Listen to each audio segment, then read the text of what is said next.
weather has driven in everybody today. Wow. I am shocked. I want to be dry and warm, too. No blankets for you. Because they're all mine. The fangirl is hoarding them in her nook. Yes. She's created her nest. So, welcome, ladies and gentlemen, to Threading and Dreading. What is basically the unofficial St. Paddy's cast, since we're not probably going to record until next St. Paddy's Day. So, luck of the Irish to you. And I, once again, am the projectionist, and to my right we have... The Goddess of Gore. And how are you? I'm super fantastic. Super fantastic. Not just fantastic. Super fantastic. Pretty good. I got nothing. Good. And next to the Goddess of Gore we have... It's me. No. Do you remember your name? I certainly don't.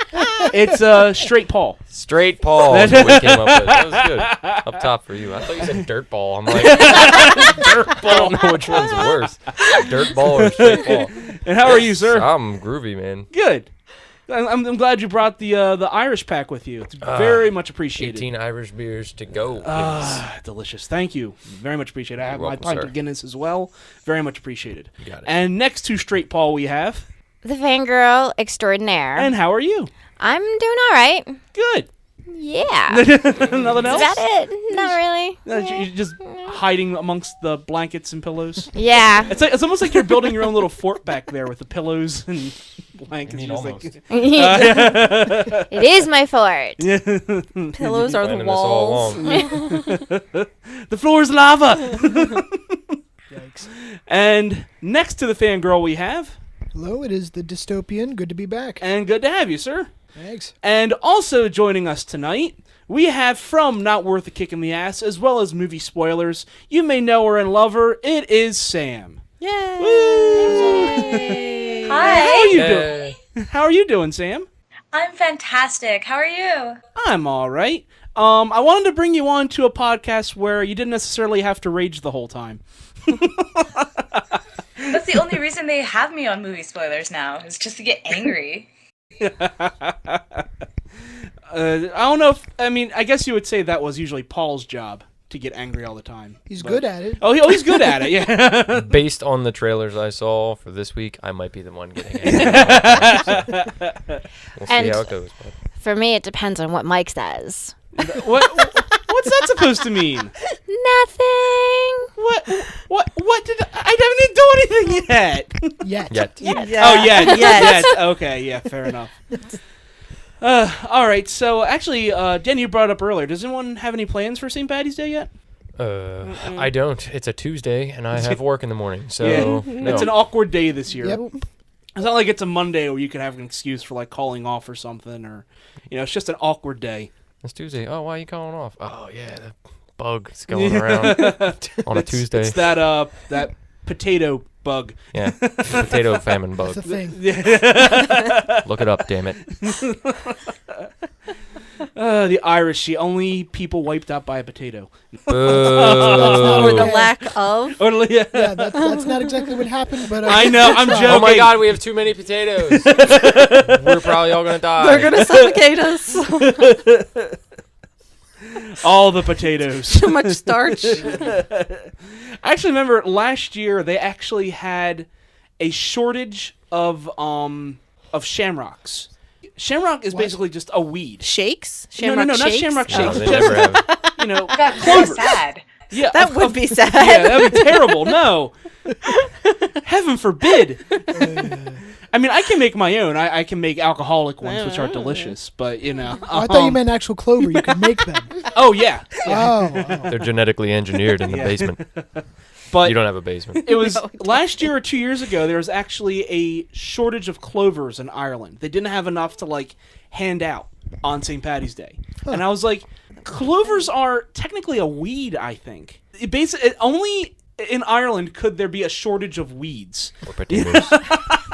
But wait, so they hand out clover Yeah, they hand out and like a garland, like no, or they just like, like here's a piece of clover. they pin it to their shirt or their lapel or something for the day, for St. Paddy's Day. Oh, I was unaware. Yeah. Yes. Thank you for that lesson. That was wonderful. The more you know. Exactly. You started Jurassic Park. Oh, yes. That was very close to Jurassic Park. They do move in herds. Clover herds, nice. No, that's actually a thing. Will and droppings. Danny are in our Droppings. Will and Danny are in my bowling league on Monday nights, and every so often when someone's doing well, for just reasons, we start singing the Jurassic Park theme.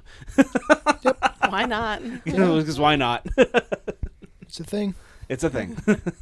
So, if there's nothing else, we're going to get into the movie news. And the first bit is one that was just announced a couple of days ago, which is that there is a spin-off film coming for the Ghostbusters series. Not the one that was announced, Ghostbusters 3, but a spin-off from that. A whole new film. Wait, wasn't Ghostbusters 3 technically that video game? Isn't that what they did? They called Ghostbusters 3 the video game. That could be. And then The- they the were one like, that- Ghostbusters 4 is going to Yeah, have the one all that the came out a original few years cast ago. and stuff. Yeah. And then that got, scrapped or whatever. That could be right. Technically, Ghostbusters 3 was the real Ghostbusters, the cartoon. In like 1991. Yeah. And they kept insisting that was all canon. The cartoon was canon. What? Yeah, oh yeah, that cartoon that came out in 91 that ran until like 99. Dan Aykroyd and Harold Ramis, they all insisted that the cartoon was canon and that everything that happened in the cartoon actually happened in the Ghostbusters universe. Okay. I was like, all right, sure. Okay, sure. Well, whatever. But from this news, it's a surprise move from Sony. They're basically going to be expanding the entire Ghostbusters universe into a separate film that's going to be directed by Joe and Anthony Russo. Now, you may know them from Captain America the Winter Soldier. They just recently directed that. But they also were directors in Arrested Development. Oh, I love that show. They're coming back to direct this. And the bigger news is that it's been all but confirmed that the lead is going to be Channing Tatum. Oh. That doesn't sound happy, Sam. No, I'm not. You had me. I was like, okay, this sounds all right. This sounds good. Channing Tatum. No. What You don't- has Channing Tatum done? I don't know. He should be Winston, I think. You don't want to see him as a Ghostbuster? No. Well, to be fair, like, you asked what acting has he done? All comedies for the most part. Well, action. So yeah, that's I Ghostbusters. liked him in 21 and 22 Jump Street. I thought he Yeah. was okay in that. And in Side Effects, he was good in that. He wasn't in it much. But He wasn't in it much, but he was good in it for the parts he was in. So what about Jupiter Ascending and Oh, don't. Magic We do not Mike mention as that. well? Yeah, good old Jupiter Ascending. You haven't seen that one yet, have you? No, I I haven't. know. We need to get caught up on that one. Don't. Sam says don't. I think I might have to, though. I mean, just for Channing Redmayne. Tatum's... Yeah, Eddie Redmayne and his voice. Yeah, you need to see it for just Eddie Redmayne's 2 volumes. Cool. I like both of those volumes. And I mean, with that being said, you can judge anybody's acting on Jupiter Ascending, considering Eddie Redmayne, was in Theory of Everything, and did he win the Oscar? he did. Yes, he did win and the he Oscar won, for it. and he won the Oscar for it. Yep. So, So, the Russo brothers are planning to direct this, and Iron Man 3 writer Drew Pearce is actually going to be providing the screenplay. So it's actually a pretty good combo they have here. The idea was actually brought up by Dan Aykroyd and approached by Channing Tatum, and they collaborated on the idea, and now this has actually happened through Sony Studios, and it's actually through a parent, or not parent company, a co-produced company called Ghost Corps, which is basically going to be its whole new movie studio. And Ghost Corps is going to be its own branch of Sony that's going to be developing films, television shows, and like podcasts, all related to the Ghostbusters universe. Yeah, it's very interesting. So they're really making this into a huge thing now. I think I know what Sony's doing with this, because Disney is kind of doing the same thing with Star Wars. It was announced just 2 or 3 months ago that they're going to have 2 or 3 spin-off films along with the Force Unleashed. So, or Awakens, sorry. Force Unleashed was I was the gonna The say. video game. Yeah. Look, they're making another one. Yeah. I'd love another one. That second one was way too short. Disney's doing that with the Star Wars universe. So we're going to get 4 or 5 films tied into that. And it looks like Ghostbusters is going to do the same thing. So we're going to have the main canon, And then there's going to be side canon. But I feel like, at least with the Star Wars universe, there's more to explore There than is. the Ghostbusters. Like, where are they going to get all this content to make all these other movies Right. and shows and stuff? It's been theorized that there'd be a different Ghostbusters troupe in different countries. So you could have Ghostbusters New York, Ghostbusters London, Ghostbusters Tokyo, and all these different ones. So it's like CSI Las Vegas, It's CSI Miami. Yeah, exactly.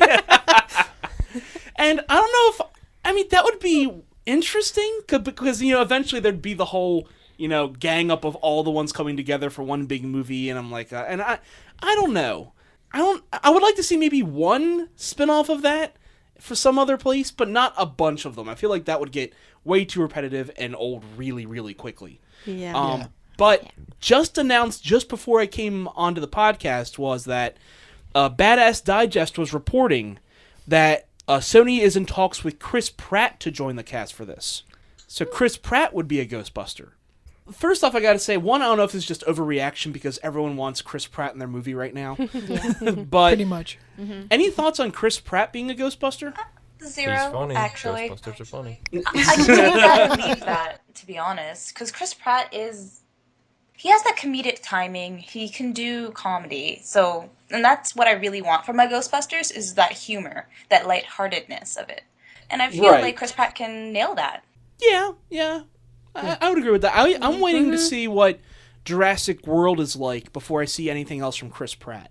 Don't get me wrong, I loved Guardians of the Galaxy, but the dialogue that I've seen from him in the trailer, as well as the way he's performing that part, and from the TV spots I've seen in the Super Bowl and everything, has me a little worried about that performance.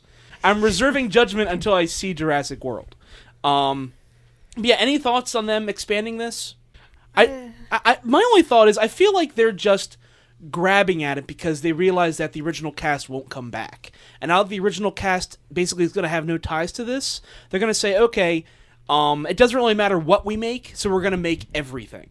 I just feel like it doesn't warrant like a whole different company or production, whatever. Thing. Right. I don't see there being enough there for these different projects that they're talking about. Right. This isn't like creating a side film for Lord of the Rings or Harry Potter, where there's tons of different side stories and appendices that you could dive into. Right. There's like a whole nother universe that's Right. already established. Right. I mean, this is supposed to be in the real world, just with ghosts. Right. Yeah. That they're hunting. Right. Or And- busting. right. I'm sorry. And so far, all canons have been ghosts in New York. That's Right, it. yeah. They haven't gone anywhere else. It's been New York. So it's. I feel it's going to be a little hard to expand on this. That's all. Yeah. But Exactly. we will see. We'll reserve judgment, but I have a lot of worries about it. So there's been a lot of news that's come out recently about the upcoming Starz series, Ash vs. Evil Dead. The biggest of which is that Lucy Lawless has been cast as the lead female performer. And I think a lot of people saw this coming only because, it's Sam Raimi and her husband is also working in there. Rob Lawless. No, not Rob Lawless. Yeah. Rob Tappert, I think was his name. Yeah. But anyway, Starz announced that Lucy Lawless, who was, recently been in Salem and Spartacus, and of course she was the original Xena, is going to be playing the role of Ruby in the network's upcoming original series. And apparently the role she's going to be playing is that she's a figure who knows about the Necronomicon and is trying to hunt down the evil dead, but she thinks that Ash is actually the cause of it all. That he basically opened the book, and if she kills him, then everything will be set right. Mm-hmm. At least that's what's inferred here. Along with this, of course, Bruce Campbell's coming back to play the role of Ash, and apparently he's still in the same role at S-Mart. He has the exact same job at S-Mart 30 years later, and he's depressed and lonely and just doesn't give a shit. And at some point realizes that the evil dead are basically hunting him down nonstop. And he needs to do something in order to, stem this once and for all. But I just want to see that shot of Bruce Campbell just sitting, in the hardware section of S-Mart still. Oh, it's going to be amazing. But I like this casting. Lucy Lawless has she's aged well. And the stuff she's been in, she's been good in. Now, you saw Spartacus, right? Yeah, I saw the first season or whatever you want to call it. And was she good in that? Yeah, she was good. Good. I haven't seen Salem, but a lot of people have said that Salem is basically a PG-13 version of Game of Thrones.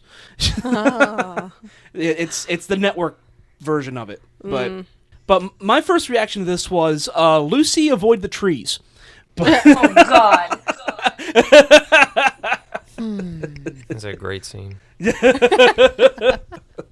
But anyone have any thoughts on this, about them casting her for this? I think it's great just because she's worked with Sam Raimi a lot before, and she knows how to do silly and ridiculous. And I feel like she'd be paired really good with the Evil Dead universe. I think it'd be fine. I don't see anything wrong with it. No, I think it's great. I mean, they're not going to get back any of the original cast, like anyone from the first Evil Dead or Army of Darkness. They're not going to do that. They're going to be recasting all new people. Right. So why not cast people who you're associated with, who you've worked with before, and who are established in the industry? So I think this is a great casting choice. Yeah, definitely. As far as the series goes, I think that he announced that this is going to be a 10-part series. It's going to be 10 half-hour episodes, and they're all going to be dealing with a different creature from the Evil Dead universe, like a different creature summoned by the Necronomicon. So Sounds like the Ghostbusters cartoon. yeah. Can we do that crossover? Evil Dead with Ghostbusters? Ghostbusters? That'd be amazing. Every episode would be so short because they just come in and zap the ghost. You see Dan Aykroyd walk in, groovy. Yikes. I'm looking forward to this. When I first heard about it, I was kind of skeptical just because the way that the Evil Dead remake panned out, I kind of didn't want to see any more of this for a while, but I think I'm okay with this. Right. I mean, so they're going to do... Does it sound like it's going to be more like the second and third movies, like more campy? Yes. It sounded like this is going to be more campy. It's not going to be the original where it's pure terror, gore, and bloodlust. It's going to be more like Evil Dead 2, where there is some horror, but there's still a lot of comedy and campiness to it. Okay. Which I would be all for. that I think would be a lot better than trying to be like the remake. Yeah, less Evil Dead, more Army of Darkness. Exactly. Yeah. Yeah, we just saw Army of Darkness again. I Yeah. still love the hell out of that movie. Oh, it's so much fun. But our final bit of movie news, this was just announced a couple hours ago, and it's slowly circulating the internet. Hot off the press. Hot off the press, yes. And I believe this falls into our, what do we call it? Our remake corner? Oh, no. Our reboot I thought corner? we were going to make it through movie news Sorry. without Nope. Right back into the reboot corner. Well, let's face it, we were just Technically, talking the Hocus last 2. No, it's not. but technically, the last two things that we talked about were all remakes or Yes, reboots. thank you. Technically. continuation. They were the continuations, though. See, that's just semantics again. Yeah, I'm with the dystopian on that one. I mean, come on, seriously, guys, Okay. come on. But you can argue this, but this one you cannot argue with. And it is that Tim Burton will take flight with Disney's live-action Dumbo. What? Yes. Tim Burton is doing a live-action Dumbo. I better see a flying elephant. How? Yeah, my first reaction was just, what the actual fuck? I'm Dumbo. I'm a self-loathing Dumbo. I really hope it's Johnny Depp. Oh my god! Yes. I want to see Johnny Depp dressed up like an elephant. Yeah. Wait, there weren't even any human characters aside from like the circus people Right. and Yeah. the clowns, right? Yeah. In There's Dumbo? really evil, mean elephants and racist crows. Right. Those are the Yeah. two main Yeah. And a people that mouse. were- Yes. And that was one reaction I saw. People were like, how is he going to handle the crows? That's Yeah. actually Oh, pretty. goodness. Yeah, that makes me think that Johnny Depp would actually be one of the crows. Yeah. Yeah, he'd probably be a crow. Probably. But this news was just announced by Disney earlier today. Now, Tim Burton recently directed Big Eyes, which I heard was actually pretty good. And it was not, far different than his usual fare as of late. Dark Shadows and Alice in Wonderland and stuff like that, where it's basically all very Tim Burton-esque. That was far different than what he usually does. However, he is going to be taking on this. It's the remake, of course, of the 1941, which was Disney's fourth feature-length animated feature. This one is planned to be blending live action with CGI. So Dumbo isn't going to be animated. He is going to be CGI. He should be real. Yeah, you should a real elephant. Yes. Otherwise, I'm not going to watch that. But here's what worries me. The screenplay is going to be scribed by Aaron Kruger. Now, if you don't know who that is the screenwriter for all the Transformers films. No. Holy fuck. This could be Are we going to have elephants blowing up? This could be a special breed of bad. This screenwriter is easily one of the worst in Hollywood. He is fucking terrible. And the only reason he keeps getting work is because he's associated with Michael Bay. He is terrible. There's one critic who, after he saw Transformers 3, made a review just saying, Aaron Kruger suck my dick. Aaron Kruger suck my dick. Aaron Kruger suck my dick. Just repeating that for about 5 minutes. And he's like, is that getting annoying? Well, that's what this movie feels like. Wow. That's Yikes. that's something. Yeah. I was originally just kind of shocked by this story when I first heard it. But then hearing that asshole's attached to this, no, I'm dreading this. I'm flat out dreading this. Yeah, no. And what is that, Danny? It's a very terribly edited picture of an elephant flying in the sky with a Dumbo hat and a mouse on it. The Danny's pulled up the first rendition of what Dumbo will look like. And it's a little tiny elephant flying with a mouse on his head with a hat and a little feather in his trunk. Goodness. That's how you get a CGI elephant. Oh, that's what's gonna look like. No. You forgot that Dumbo has to have big dark circles under his eyes too. I thought that was Eeyore. Well, Eeyore had that too, but because it's Tim Burton, he has to have the big sunken eyes. And... There it is. Oh yes, that's it. Show them that. Oh my. Yeah. I would like that. That's pretty cool. If it Tim was Burton actually Dumbo. animated and it had That something would like be that, awesome. that Yeah. would be good. That would But You know I what, don't Sam? think I'm I gonna have would to send you this want- picture later. Yeah, I'm sorry, not please. to cut. I'll forward it to you. Danny pulled up a picture of what would be Tim Burton's Dumbo if it was animated, and it looks really cool. Yeah. It can look cool. Everything that Tim Burton does looks cool. He's visually stimulating. But is he a good director still to this day? Or is he just rehashing the same things over and over and over again? That's the thing. I would say he's still a good director, but he can't write a narrative to save his life. To save his life. To save his life. Say life. Leave the Stay man alone. alive. Yeah, he can't write a narrative right now. It's simple as that. He can direct. He can create amazing visuals and great cinematography. But when it comes to the story, he needs to keep his hands off it. Simple as So that. though they just got another terrible. Yeah, and if there were the Screenwriter case between instead. Tim Burton and Aaron Kruger, I'd take Tim Burton every single time. Because at least he knows how to write a story. Aaron Kruger, Not a good one. Yeah, not a good one, but he can still write a story.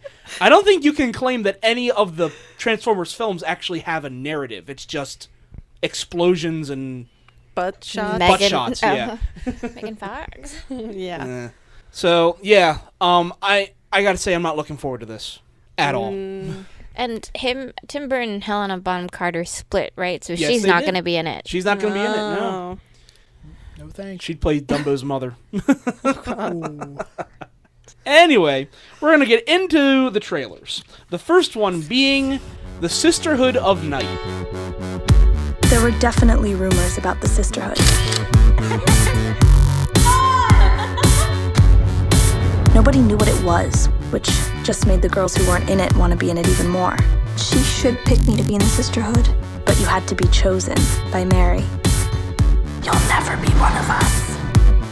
The origins of this one is actually kind of interesting. Now, this was actually a successful Kickstarter back in 2012. And it was marketed to Kickstarter as a modern retelling of the Salem witch trials. That was basically its tagline. Okay. And as that, I think this movie has some promise. Yeah. Yeah. I would be really That interested makes in that. makes the trailer make more sense. Yeah, Exactly. that makes me everything's- hate it less. Yeah. exactly. Everything's kind of coming together. They make no mention of that in the trailer at all. No. I mean, You know, they put don't. a tagline on it or something. Right. Right. And Nice. Nice. But dude, the first thing I thought, I was like, yep, that's the Craft 2. Exactly what I thought of the craft. Oh. I've never seen The Craft. the You don't craft need is to- pretty well, good. It's all right. I had fun with it. You just don't want to see it 100 Right. times like I have. And this is based off a short story by Stephen Milhauser of the same name. So this is adapted from a short story, which was then made into this Kickstarter. And starring in this, we have Georgie Henley. I don't know if you recognized her or not, but she was Lucy from the Narnia series. Oh, The I little thought girl I from- recognized her. the little girl. Yeah, Okay. she's the head Never of saw the that. Sisterhood. And And there are Mary, is that her name? Was that I her thunk. name? I think. Mary. I thunk. I thunk. That's not a I word. thunk. You say what you feel.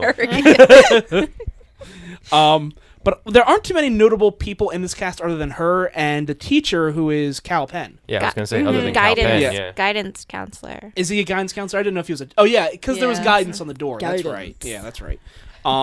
As you saw in the trailer, now that I've explained what the actual premise is. It's about these 3 girls who form what they call a sisterhood. It's not... They don't really outright... Sorry, I just have to say, there was an Asian girl in the Sisterhood, and I was like, when I saw that, I was just like, oh my gosh, like, she was actually prominently featured in the trailer as one of the lead characters, kind of. Yay! Just saying. Progress. But what happens here is there's these 3 girls who form what they call a sisterhood. You don't know outright that it's about witchcraft or Wicca or as someone calls it, Satan worshippers. They don't know what it is. It's just a group of girls getting together at night in the woods, and they don't really know what they're doing. They're just going out and doing something. But apparently, according to the trailer, it's kind of this whole inclusion thing where if you say you're in the sisterhood, it's like this big thing, and then girls get jealous of others, and Right. and then one girl ends up ratting them out when she can't be in the sisterhood, and that's where this whole thing starts up, because she says that they're Satanists. So It looked like to me, when I first saw it, I thought it was about bullying, and then the bully being... So there was the bully. It was like Mean Girls, but darker. and that's a good comparison. Mean Girls. Yeah. That's a good comparison. But my only thought is, I think that this would be, the Salem witch trials if they actually had social media. Because you see a lot of stuff with them circulating news stories on what would be like Facebook or Twitter and that stuff going back and forth. There's one thing on the wall that says like Emily is a blog whore or something like that. It's basically, trial by public. They're basically just being condemned by the public. There is no formal trial from what I can tell, but it's these girls being ousted by society for just having some parties in the woods from what I can tell. So, I don't know how far deep they're going to dive into actual, Wiccan practices or if that's actually going to be a thing or not, but Because I think with even just watching the trailer, it's really difficult to tell even if they were practicing anything. Right. Because it was, one girl who felt excluded and blew everything out of proportion. Right. And kind of... Crazy. Right. Right. So you don't actually know what's happening. Right. At all. And I agree with that. It's going to be interesting to see how this movie pans out, because it looks like Cal Penn is trying to defend them at one point, but there's pictures at one section that are circulating with him and a girl, so you don't know if they're trying to pull him into this whole debacle too. It's really weird. Or she was trying to seduce him. Yeah, or it's Right. yeah. It seemed like this, at least in the trailer, the movie was going in different directions, every 2 seconds. Yes. It was Yeah. talking about This one is thing true. and then another thing and then another thing. That's I'm not true. really sure what's totally going on the whole picture, but it'll be interesting. Yeah. So I'm gonna say I think I'm looking forward to this. I don't think it's getting a nationwide release. It's not hitting every theater, but it's hitting a good portion of them. And I think the movie only had a budget, because it was on Kickstarter. I think it had a budget of just under $150,000. So it was made for really cheap. And the fact that it's even getting, a semi-nationwide release is something to be proud of. Yeah. So, I'm happy for these guys. I'm happy for this crew and that they're getting this film out there. I hope it's decent. Mm-hmm. Sam, you're a little quiet. Any thoughts? Yeah, I have a few thoughts about this. To be honest, I'm a little wary of this because, children actors don't really... They're not very good at all. Mary Kate and Ashley. But I think the premise is kind of interesting because, like you said, it's a trial by public opinion right now. And most trials, most public, even if you go into the court system, is a public trial. And I think this is really kind of awesome. The premise is awesome. The premise itself Yeah. is awesome. Whether or not this movie is awesome, that remains to be seen, because the trailer seemed a little too hectic for me. It didn't give us enough information about exactly what was happening.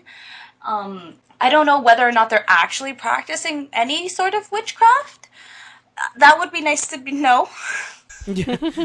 Yeah, and I would agree with that, Sam. The trailer is very busy. It bounces between what looks like 2 or 3 plot points very quickly. So I don't know if they're going to be trying to touch on too many topics at once, or if they're just going to focus in on this whole modern-day Salem witch trial thing. It's going to be weird, but yeah, I agree with you in that aspect. Anyone else looking forward to this, dreading it, anything? I'm interested, and I'm kind of hopeful that it takes a dark turn. Really? Yeah, I want it to go, like, dark. If it has anything to do with Salem witch trials, I want it to go, like, dark. Well, Like, I don't think there's how going to be dark? public executions. I don't think they're going that dark. I don't know. I don't know. It's 2015, but No burning at the stake. Yeah. Darn. I think that would be pretty cool. If it really, no, I mean, like, if it got dark, not the public execution thing. Speak for yourself. Yeah. Oh, well. But anyway, moving on from that, our next trailer is A Little Chaos. This project, is it worthy of us? Why me? I watched you in my garden. I was curious. I've been issued an invitation to the Louvre. Give me a kiss instantly, or I shall take grave offense. I am no one. What could the interest be? You are no one where everybody is someone. Your Majesty. Some of the roses seem faded and overblown. That fate awaits all roses, sire. Walk with me. This feature is actually going to be directed by Alan Rickman. Right, Alan Rickman? Yeah, that's, Yes. I'm Alan Rickman. Yes. Nice of you to join us. It's nice to join us, Alan Rickman. How are you today? Special guest I'm star. Alan Rickman. Ho, ho, ho. I have a machine gun. Yeah, sorry, Sam, you don't know that, but we actually have Alan Rickman in the studio Oh right wow! now. Like I'm in shock. It's so nice to meet you. I loved you in Harry Potter. I loved Alan Rickman in anything and everything. Hans Gruber. It's actually his second feature as director. His first directorial film was a 1997 film called The Winter Guest, which I never heard of. Never but- heard of it. Yeah, apparently it was a pretty good British film, but I had never seen That's it why before. I've never heard of it. Because you don't like British accents, which I still don't understand. It's awful. But There's in something this, wrong. Everybody else what? doesn't. what's going on here now? Actually, no, that's Getting not true. That's violent totally here. not true. Hold on, Sam. We're having a Say a debate lie about again. driving on the right side of the Everybody road. to me is. Everybody means like in Hong Kong Yeah, that's not okay. because we That's were only one colonized. But place. anyway, Anyway, Okay. so in this we have Kate Winslet. Awesome. We also have Mathis Schroenarts, who is actually a Belgian actor. He's been in a lot of Belgian films, but most recently he was in The Loft. Do you guys remember The Loft? That was with just the- recently, right? I did Yes. not The see that, four but I or do five remember it. guys. Yeah. and who the find murder. like some dead lady in Yeah. like. Yeah, and like their own little like personal Loft? playhouse Who somewhere. was the Yeah. popular person in that movie? There was a big name in that movie. Carl Carl Urban. Urban. yes. Yeah. Yeah, Carl Urban was Yeah, in that. that guy. Also in this we have Stanley Tucci, who who great. doesn't love I Stanley love Tucci? him. He's You know, of awesome. course, he's in the Hunger Games right now, but he's been in Lovely Bones. He's been in Um, everything, he's like been in a everything lot. good and everything bad. He was in Burlesque with Cher and Christina Aguilera. Oh my gosh, I forgot about that movie. Yeah. Oh, what a piece of shit. Hey. I don't care what anybody says about that. I like that movie because I love Christina Aguilera's voice. And Kristen Bell was in it. Okay, no, that's why she explains forgives it. everything. That's why she forgives it. Stanley Tucci was in it. I mean, he's also been in Captain America. I mean, he's been in a lot. And who doesn't love Stanley Tucci? But the premise of this movie is that it does take place in 18th century France, I believe. And it's a competition to design a fountain at the Palace of Versailles for King Louis XIV. The premise of this is that, you know, you have Kate Winslet, who is apparently a some sort of designer, not necessarily of architecture or fountains, but of gardens. And her whole garden philosophy is, you know, let the garden overgrow, let it be chaos and let nature do its thing, while everyone else's belief on the garden is tame it, to fit man's eye, to let it, tailor it to how people would want to see it, not how it would occur naturally. So the whole premise revolves around that, and I don't know if it's a solid enough premise to necessarily hold an entire film. I mean, don't get me wrong, I love the cast. I think it's a very solid cast, but the whole premise of a competition to build a fountain and, and gardening in Versailles, can that hold a movie? Goddamn English movies, I'm telling you. No, this is a French movie, Danny. This isn't an English It's movie. the same country. Sorry to our French and English listeners.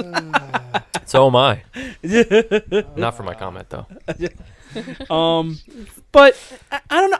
I'm worried about this story just because, not that the cast isn't good or that it won't be directed well or the screenplay won't be solid, but it seems like a weak premise. I mean, but it's not just about that. Yeah. There's a deeper meaning to it. Oh, and I know. Oh, goodness, there's a deeper meaning to it. Of course, everything has a deeper meaning. So it's going to end up being like a love story type thing. I can't with that bullshit. I really can't with their stupid little underhanded messages. It's the most ridiculous thing I've ever... This movie is going to be boring. It's just going to be fucking boring. It's going to be about a garden and her trying to teach King Louis about how it's okay to have little things that are not quite perfect, that don't fit in that beautiful little square. Oh no! Yeah. And while she falls in love with the cute blonde boy, okay. Boring. Yeah, and I agree with that on one hand. Her whole analogy about roses, towards the end, I'm like, wow, that is extremely corny. But I don't. I feel like this is something that if it were to come out around like Oscar season, it would be considered Oscar bait just for the performances. I really don't think so. Well, no, I would think so just for the performances, not for the narrative, just for the performances. Because from what I can tell, it looks like the performances are actually going to be pretty decent. But even though Stanley Tucci looks like he's overacting his ass off. But I'm torn about this. I don't think I want to see it, but... No. What was that, Danny? Well, that was my click noise. Like, yeah, right there with you. Oh, okay. Gotcha. We're on the same page. Got you. Anyone else have any thoughts on this? 0. I think I'm with you in the sense that I love the cast. Whew, man, I was falling asleep watching the trailer. That's bad. If it's only a 2.5 minute trailer and you can't stay awake for that, that's pretty bad. I mean, there was nothing that kind of got my attention. Right. Like, there was nothing that I was just like, oh, I kind of maybe even a little bit want to see this movie. So, no, I don't think I want to see this movie despite my love for Alan Rickman. Yeah, and I was actually, without you telling me what it was about, I might have zoned out. I had no idea. I was just like, wait, who are these people? What are they doing? What? So, but yeah, no, not interested. Okay. Yeah, I mean, I love all those players. Kate Winslet in a period piece is wonderful to me, but this one just looks like there's nothing there to keep it going. Yeah. I'm kind of with all you on this. Yeah. Maybe it'll turn dark. Yeah, maybe. And there'll be public executions. Wow. Hey, it could be. May be. I mean, whatever. Turns into the French Revolution at the last second. Best movie of the year. Oh boy, that would be a really interesting turn. I would watch it if That's happened. like a M. Night Shyamalan plot twist. What a twist! What a twist! So moving on to our next trailer, which is Mr. Holmes. His name is Mr. Sherlock Holmes. Was that him? You ever been bitten? Stung. Please don't have teeth. You ever been bit? No, I have never been bit. Mr. Holmes, are you all right? All right, Roger. The photograph is her, isn't it? The woman in the story. Outside of one other movie on our list tonight, I'm looking forward to this one the most. I know it's just a teaser. There's not a whole lot on there, but I really, really want to see this one. But the premise of this is that, well, first off, let me say, the original title for this was A Slight Trick of the Mind. That was the production title. Mm-hmm. And it's being headed up by Bill Condon, who was the director of Dreamgirls, Gods and Monsters, and also directed Twilight, Breaking Dawn 1 and 2. I know. A little different than his usual fare, but he's a very solid director. Also in this, of course, we have Sir Ian McKellen. And who doesn't love Ian McKellen? That's right. He's a fantastic actor. We also have Laura Linney. Or Laura Linney. Lard. Not Lard, Laura. I didn't say Lard. Laura Linney. I Who was like in her. The Truman Show and Mystic River. And Love Actually. Yeah, exactly. She's had a pretty decent career. Not a very prolific actress. She was also but in Kinsey, wasn't she? maybe. I feel like She might have been. I don't know. I think she might have. Danny's going to pull that up for us. She's been in a lot. That's all I can say. But this movie is going to take place in 1947 England. And Holmes is now 93 years old. Yep. And is starting to lose his mental capacity. You know, him having to deal with that. The fact that for the first time in his life, he's not able to do the things that he used to do. Just rationalize or think through a problem in an instant. He can't do that anymore. I mean, one point in the teaser, you see him have to look down at his sleeve to remember a kid's name. Mm-hmm. And that's sad. What was the original name of this movie? A Slight Trick of the Mind. Okay, I like that. A little bit more, actually. I think I would too. More accurate. Instead of just Mr. Holmes, which is just it's about Sherlock Holmes. I think A Slight Trick of the Mind is a little more intriguing title, but but it doesn't have that that drawing power that Mr. Holmes has. 'Cause Yeah. let's face it, Sherlock Holmes is one of the biggest names in media. right. now. If Sherlock Holmes is in your movie, you're gonna have Holmes in the title. Exactly. That's fair. Think me weird, but the first thing I thought of when I saw this trailer was, if this was in Robert Downey Jr.'s universe, he wouldn't have hit in 93. He would have died 60 years before this, because that Sherlock Holmes would not live to see 93.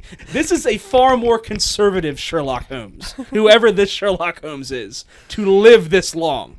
But that being said, I wish we could have gotten this movie, 30 years ago or so, when Ian McKellen could have pulled off not a younger, but, a decent middle-aged and really passionate Sherlock Holmes. I mean, not to say he can't pull it off well now, but sadly, because of, Ian McKellen's now 78, 79, he can only do so much, sadly.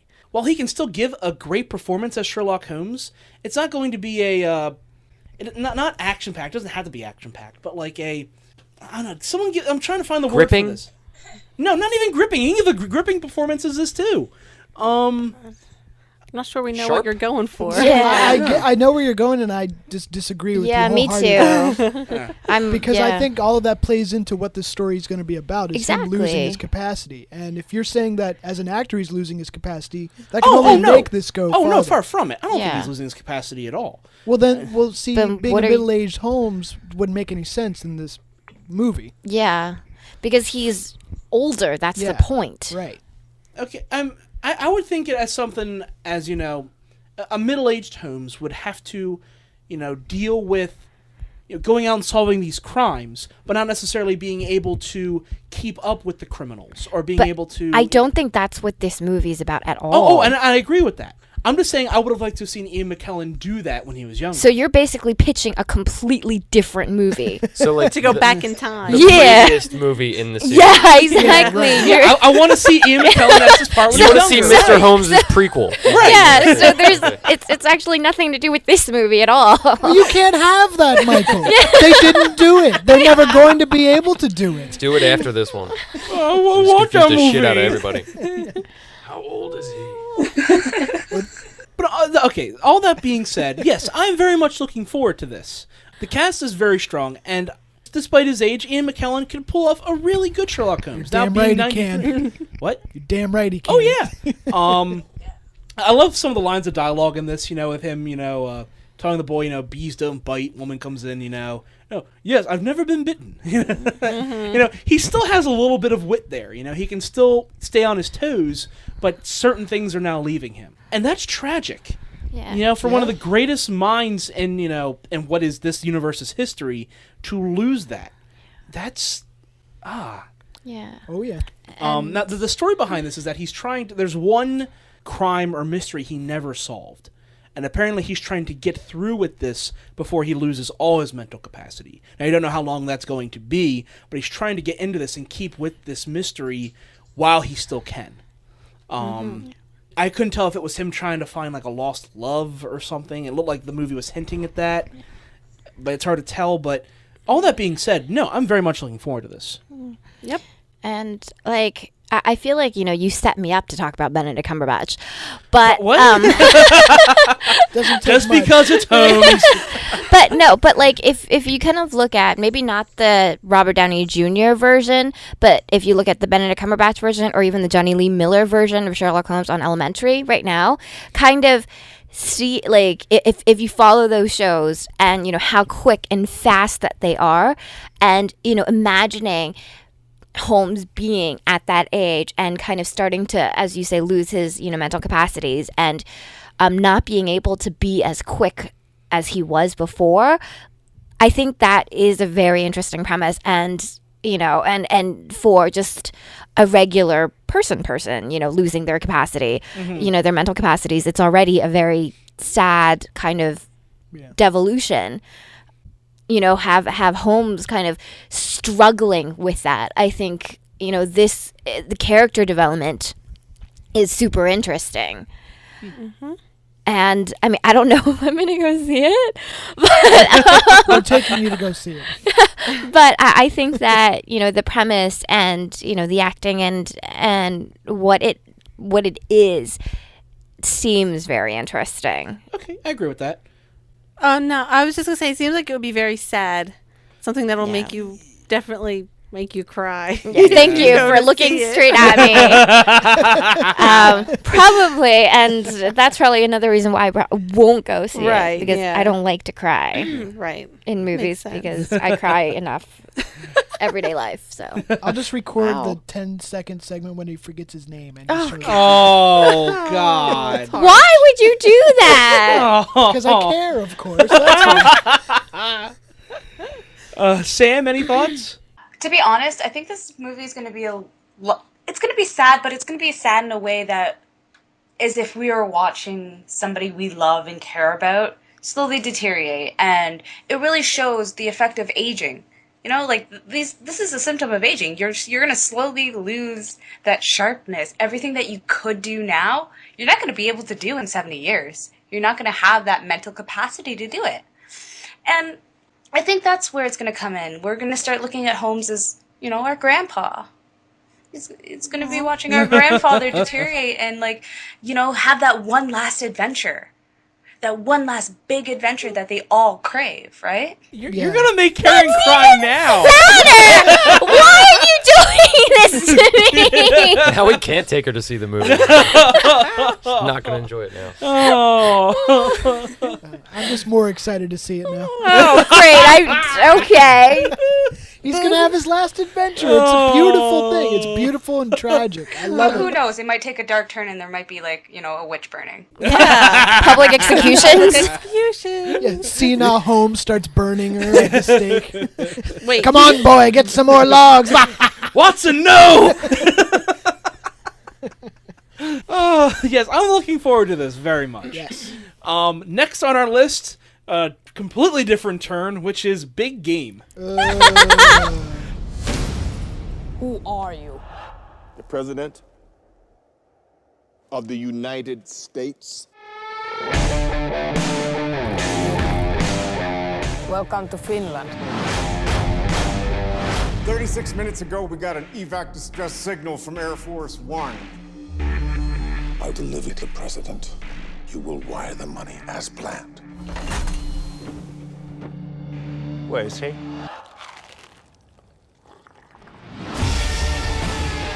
I would like to say this is the one that I was most interested in. I don't know if you're being sarcastic, but I love was. Samuel L. Jackson. I was looking forward to this. Dude, when he was like, "You gotta cock it, motherfucker," like he didn't say it, I was like, "Seeing it." That was where I was sold. Boy, okay, there is a lot to say about this trailer, but first let's start off with. Good thing there's nothing negative to say. You might be shocked by this. This is actually filmed in Finland. This is a Finnish film. Someone did say that during the The movie. kid said, "Welcome to Finland." Yeah. And this was shot for 8.5 million euros, which is about $9 million or so.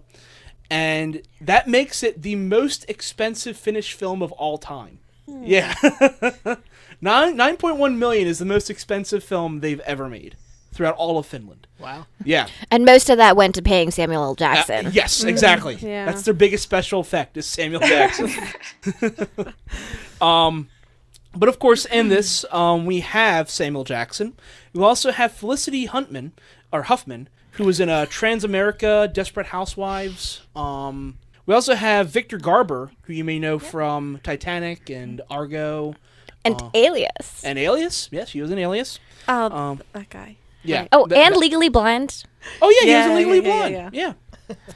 And we also have Ray Stevenson, who was in he's been in a lot, but most recently he was a Volstagg in Thor and Thor: The Dark World. He was great in Rome. That's where I know him from. Yes, that too. He was in Divergent. Was he in Divergent? I never saw that. As Marcus Eaton, or whatever his name was. That his name? I don't even know. I don't know. It was very pinpointed for not knowing. His name was Jeff Goldblum. Is that his name? I don't know. I wasn't really sure. He was very accurate. And we also have Jim Broadbent. Now, do you know who that is? No. Okay.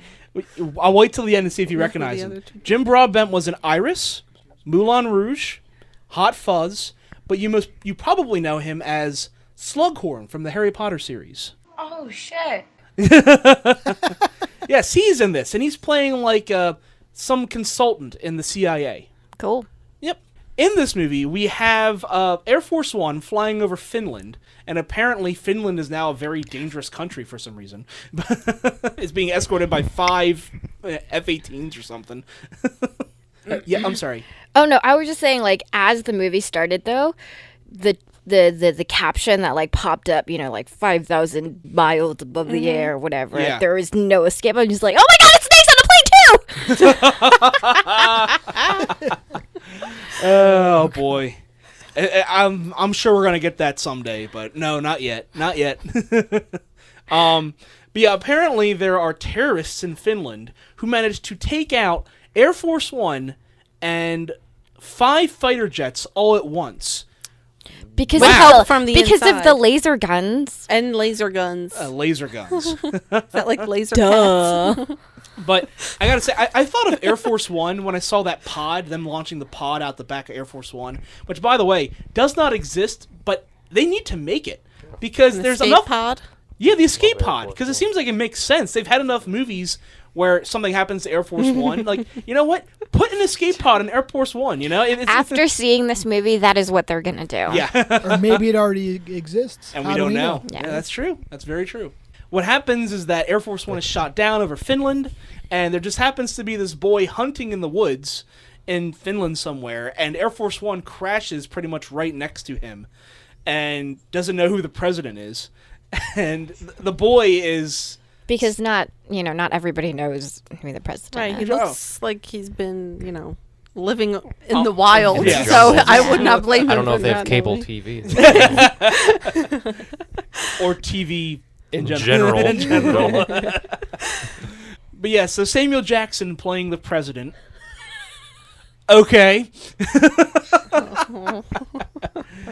I mean, I'm thinking Saints Row 4 at this point, but Thank yeah. you. That's what I was thinking of the entire time. This is that universe. Yeah. So yeah, the boy has to help escort Samuel L. Jackson through the Finland wilderness while Ray Stevenson is basically trying to hunt him down. And the shenanigans that ensue with just lots of violence and explosions and Samuel Jackson saying, "You gotta cock it, motherfucker." Right on. And I at first I expected him to say, "Get off my plane." Get off my motherfucker." plane. Nice. He's like, I'm getting off my own plane. Yes, I'm getting off my own plane. That's Who let these motherfucking terrorists on this motherfucking plane? Nice. Exactly. So where do we begin with this, guys? You take it. I mean, what can be said about this trailer? Holy shit! I feel like it gave away Way a too lot. much, yeah. Like any kind of like little secrets it showed you. Yeah. Like, you kind of knew exactly what was going to happen throughout the whole movie. That's the only thing that I didn't like about this trailer. I was Yeah. just like, okay, so basically the president crash lands, and then the terrorists find him, and then the boy saves the president from the terrorists, and then They're back at the plane. they're back in the plane. And then he And gets ejected again. Yes. So I feel like that's what action movies do, though, right? They're like, here are all our explosions. Come see it. Well, yeah. Some of them. We got do. Samuel L. Jackson. He says, motherfucker, come see it. I saw Snakes on a Plane in the theater like the first day, and when he said, somebody get these motherfucking planes off the, or who let these motherfucking snakes on this motherfucking plane, everybody stood up and cheered. Like, that's why everyone was there. yeah. Oh man. I remember they had a screening for that on campus once on the green, and had that big blow-up screen there. Nice. That was amazing. All the Wow. UD students sitting out there on the green watching Snakes on a Plane, and just, because the big speakers are blasting all the way down Main Street, all you hear is just constant cursing up and down Main Street. Oh gosh. Nice. That was fun. When I see this, you know what I think of? I think of like those 80s, 90s like offshoot action films, that are Like kind Air of Force One. ridiculous. What's that? Like Air Force Right. One. Oh, well, yeah, kind of like a little bit like Air Force One, but yeah, that's what I think of when I see this. I just think of a simple like one-time action film that kind of insists upon itself. It's just a completely ridiculous premise, but it's going to be a lot of fun to watch. Yeah. I can really get behind this. I think it's going to be a lot of fun. Despite the fact that it's only being made for $9 million, the effects don't look that bad. Not anything to detract. Like, it doesn't look like an asylum sci-fi film. It doesn't look like extremely fake. For the price, it looks decent. I don't think it's going to detract from the film at all. So, yeah, I gotta say, this looks very, very promising.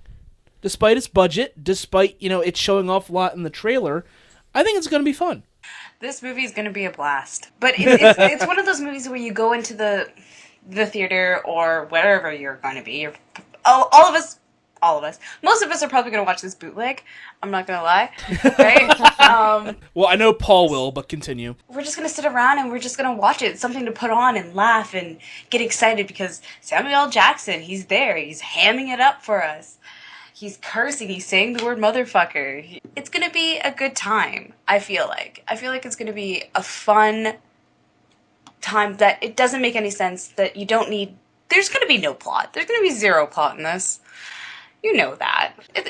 That's fine. I'm okay with that. I think this is just going to be a ridiculous, straightforward, fun action movie. The freaking tagline is big action, big adventure, big game. Like... lots of colors, lots of explosions. It's just going to be a grand old time. Pretty. Yeah, and I can get behind that. Moving on to our next trailer, which I gotta say is one I'm looking forward to the most on this list, which is Selfless. You've built an empire from the ground up. Mr. Hale, it's an honor. The man who built New York. People will insist that your buildings make you immortal. Now, as you slip away, do you feel immortal? We offer humanity's greatest minds more time to fulfill their potential. Designed to offer you the very best of the human experience. It's alive, an empty vessel. If we do this, there's no turning back. Your old life is over. What's that? Something to stop your heart. What? It's something to stop your heart. Yeah, I know you might think me weird for looking forward to this, but I really, really like this premise. I think this is going to be a really cool story. And the cast behind it is a really cool cast. Like, this could be, I think, one of the surprise hits of the summer. Despite the fact that the director has made a lot of shit. But let me just say, the director is Tarsum Singh. Now, he directed The Cell. Do you remember that? Yes. Yeah. Weird. Very weird movie, yeah. Jennifer Lopez, yeah. Recently, he made Immortals, which was a Greek film with gods fighting titans, and they all wear gold and black. Very weird movie. He also made Mirror Mirror, which I have not seen and have not Is heard. that like the Snow White one? Yes, I think that was with Julia. Yeah, Julia Roberts. Julia Roberts? Yep. Yeah. Okay. With her, she was the queen. Yeah. None of these movies have gotten good reviews. So, makes me worried about this, but again, I really like the premise. The actors in it, of course, we have Ben Kingsley, and he does have a knack for picking up on bad movies. I'm just going to say right now. I mean, I could bring up, Thunderbirds or Sound of Thunder or Prince of Persia, a lot of these. Oh, jeez. I forgot that was a thing. Oh, yeah. He's a really good actor, but for some reason, he just latches on to really crappy films sometimes. Or even Blood Rain. Holy fuck. Yeah. Not exactly... he just needs a new agent. I don't know. But also in this, we have Ryan Reynolds. Again, we have Victor Garber, which I don't know if you see him in the trailer or not. And we also have Matthew Good, who was in Watchmen, and more recently he was in The Imitation Game. And in Watchmen, he was Veidt. He was the guy in charge of the massive company. But the premise of this is that you have this architect, the civil engineer, played by Ben Kingsley, who is getting towards, the latter years of his life. He doesn't know how many years he has left, but he's contributed a lot to society, especially New York. Some people say that, he's practically built New York with his designs. But he's getting to the point now where he knows he's probably going to die fairly soon. But he's approached by Matthew Good and says, we have a way of kind of making you immortal. We can prolong your life, because you have a great mind and your mind should continue to live. And they tell him they're basically going to implant his mind into someone else's body. That being the body of Ryan Reynolds. Which always works out just great in science fiction. Oh, yes. So, they tell him it's an empty shell. Of course, he buys into this. And at which point they kill his body and take his mind through some sort of gizmo. Science. Because science, yes. And transfers it into this other body. At which point he goes apeshit, and he's racing around in cars and on a yacht sailing around the world. Yeah, and money. Yeah. I like the whole line of him looking at the girl and he's like, I haven't seen that in 54 years or something like that.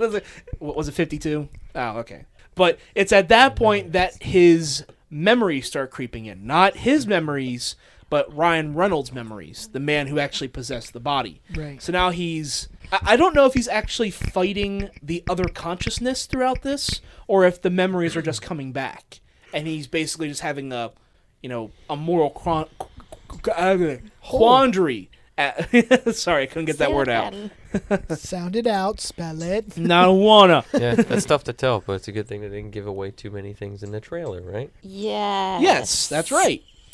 But it's about him, saying, is it worth me living longer if it means, taking someone else's life with me, and, basically stealing this man's body. And again, we've seen this story several times before in sci-fi. This isn't a rare theme, but when it does play out, I like this theme. This is a really cool introspective about what it means to be human, about what it means to actually have consciousness and, what it can mean to live longer than you're intended to. I think movies like this have real potential to dive into those ideas. Whether or not this director can do that competently remains to be seen. That's where the big debate's going to come in with this. Yeah.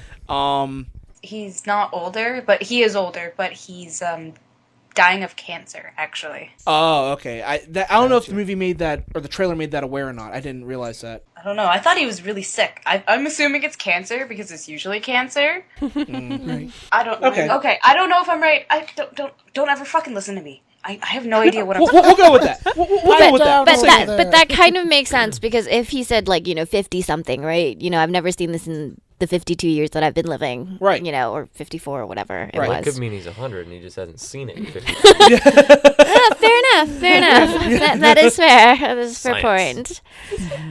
Yeah, despite the director, I have a lot of hope for this. The trailer really sells this movie well for me. The performances look really, really solid in this. I mean, I feel like I'm praising this movie a lot. Ryan Reynolds in a shower. I'm in. That's what sold me, to be honest.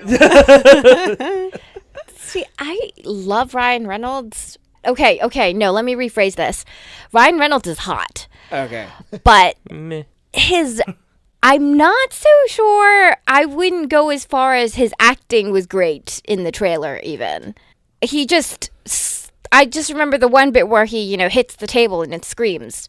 Like, oh yeah, I remember. Right, that. and I was just like, that was a little cringeworthy, actually. A little.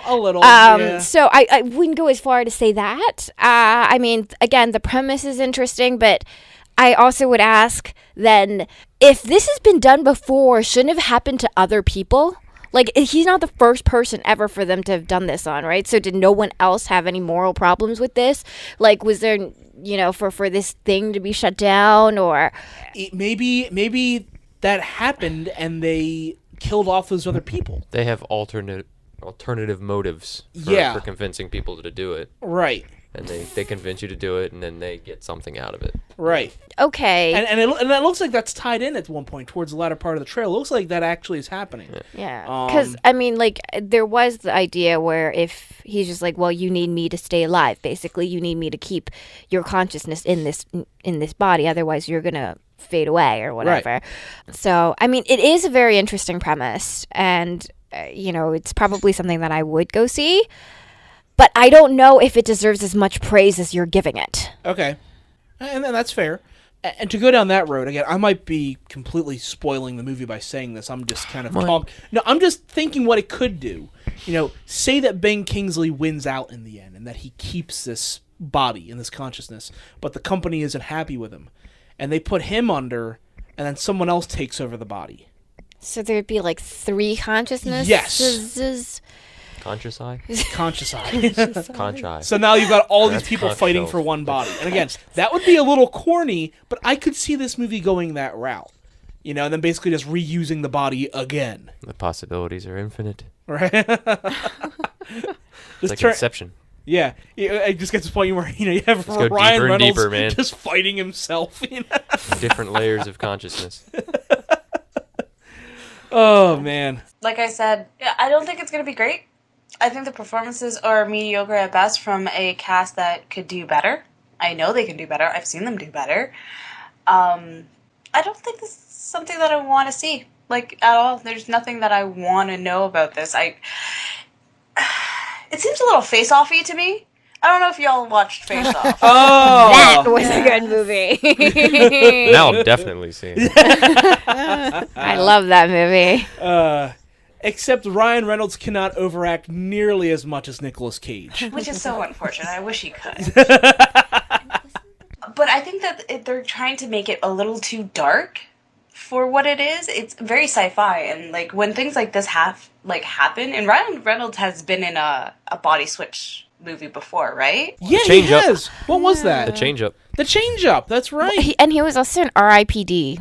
Oh yeah. Which he he took over another body. Or yeah. He was, another form. The body. His appearance was. Yeah, his different. appearance was. He didn't really take over another body in that. But I mean, people are just not happy with the way Ryan Reynolds looks. They putting him in other things. It's like, you are ugly, sir. I was gonna go with your two. Hear that, Ryan Reynolds? You're ugly. He's gonna burst down the door now. Oh, can we? I don't mind that. You're ugly. Where is he? Get the damn shower. But yeah, I feel like this movie is taking a way too dark of a tone for something that is inherently campy. Right? You think so? I think this premise is campy. I think it's there and it's set up for fun. Like, remember 13 going on 30? That same premise, right? It's there to be fun. Well, no. 13 going on 30 was more of the premise of her just finding out that she's older one day, I would say. Oh, what is it? Not that one. Freaky Friday.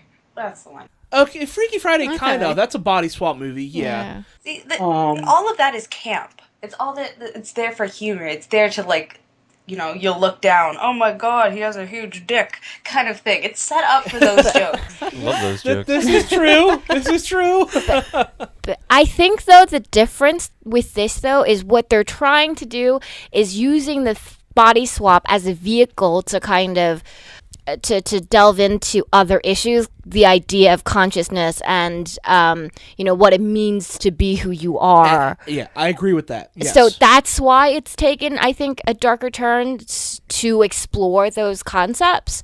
So while I think it could have gone one way or the other, it decided to go with the darker, more sci-fi, consciousness kind of route. Right. Yep. Well, moving on to our final trailer for the night, which is The Lady in the Van. You're not St. John, are you? St. John who? The disciple whom Jesus loved. No, the name's Benny. An educated woman and living in a van. And studying incognito at Paris. But what? What were you studying? Music. The pianoforte. Last year she was in Gloucester Avenue, now it's our turn. Were you planning on staying long? Mr. Bennet, the ideal would be off-street parking. We were just saying how grateful she'll be. Down by the river! Oh, gosh. Or in the driveway. Or in the driveway in this case. Oh, boy. Thought it was a horror movie when I read the title. This could easily turn into a horror movie. My God. Like some woman just occupying the street and then not leaving and just keeps stalking 15 everyone. years? Is that what it said? Yeah, for 15 years. This could easily turn into a horror film. Now It's not going to. It's sweet little Maggie Smith. I know. Oh my God, she was so adorable. She was.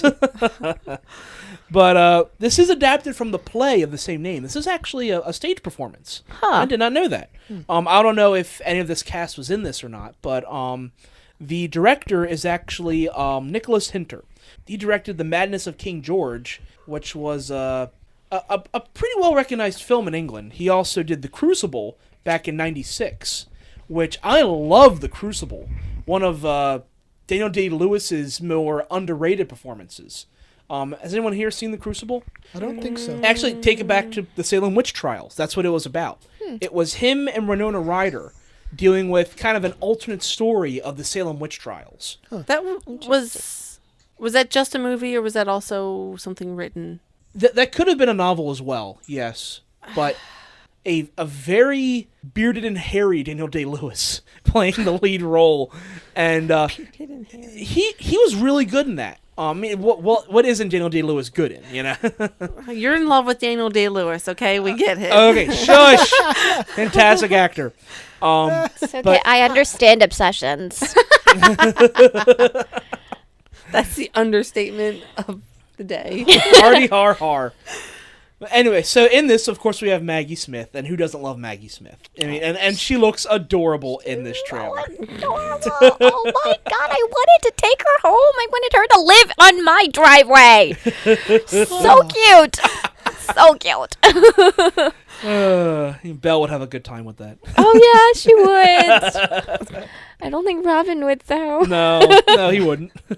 Also in this, we have Alex Jennings, who is, I think he was in The Queen, but he was also in Babel, a few other films. A decent actor, but he's actually playing Alan Bennett in this. Alan Bennett is the actual screenwriter of this movie, who has written, gosh, I would say hundreds of different screenplays, novels, teleplays, done a ton of work in England. So the screenwriter of this is actually writing himself into the story. This is supposedly based around true events that happened in his life. We don't know whether or not he's, fabricating things here or there, but apparently this was stuff that happened in his life, and he adapted it into a play, which is now being adapted into this movie. So, a lot of adaptations. The premise of this is that there's this woman, Maggie Smith, who just... she's not homeless. She has a home, but her home is her van. And she just apparently moves around different parts of England, just living on different streets for a while, and just happens to park in front of this one guy's street for a little while.